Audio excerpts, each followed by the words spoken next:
নমস্কার বন্ধুরা, মানি চ্যানেলে আপনাদের স্বাগত। আজকে আমি সুদীপ ফার্মার আইপিওটার যে জিএমপি সেটা সম্বন্ধে একটু বলতে চাই। এই আইপিওটা প্রথম লঞ্চ করেছিল 21 তারিখে। আইপিও ডেট ক্লোজ হবে 25 নভেম্বর, আর টেন্টেটিভ লিস্টিং ডেট 28 নভেম্বর। এই আইপিওটা সম্বন্ধে যদি জিএমপি যদি সম্বন্ধে বলতে হয়, তাহলে এই জিএমপি 19 তারিখে ছিল 130 টাকা করে, আর এস্টিমেট প্রাইস লিস্টিং ছিল 21.92%, এবং এস্টিমেট গেইন প্রফিট ছিল 3,250 টাকা করে। আর তারপরে এখানে একটা ডিক্লাইন দেখা যায় 122 টাকা, আর সেখানে 21% প্রফিট আসে, আর 3,050 টাকার প্রফিট দেখা যায়।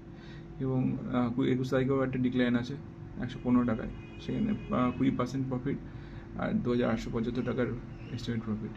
আর 22 তারিখেও আর একটু ডিক্লাইন আছে 113 টাকার, আর 706 টাকার প্রফিট দেখা যায়, প্রায় 20% গেইন, আর 2,825 টাকার গেইন। কিন্তু আজকে দেখা যাচ্ছে জিএমপিটা একটু বেড়েছে, 118 টাকা হয়েছে, এবং আপ ট্রেন্ডেই রয়েছে, 20% গেইন আর 2,950 টাকার এস্টিমেট প্রফিট। সুতরাং দেখা যাক 24 তারিখ পর্যন্ত কীরকম থাকে মার্কেটে জিএমপি, সেটার উপর কিছুটা নির্ভর করবে লিস্টিংয়ের প্রাইস কীরকম থাকে। যদিও পুরোটা নির্ভর করে না জিএমপির উপরে, সাবস্ক্রিপশন স্ট্যাটাসের উপরে অনেকটা নির্ভর করে। যাই হোক, ভিডিওটা এই অবধি থাকলো।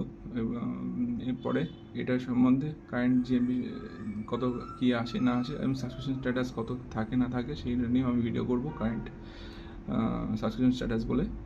আর এই ভিডিওটা কেমন লাগলো আমাকে সাবস্ক্রিপশনের মাধ্যমে, লাইকের মাধ্যমে এবং কমেন্টের মাধ্যমে জানাবেন কেমন লেগেছে ভিডিওটা।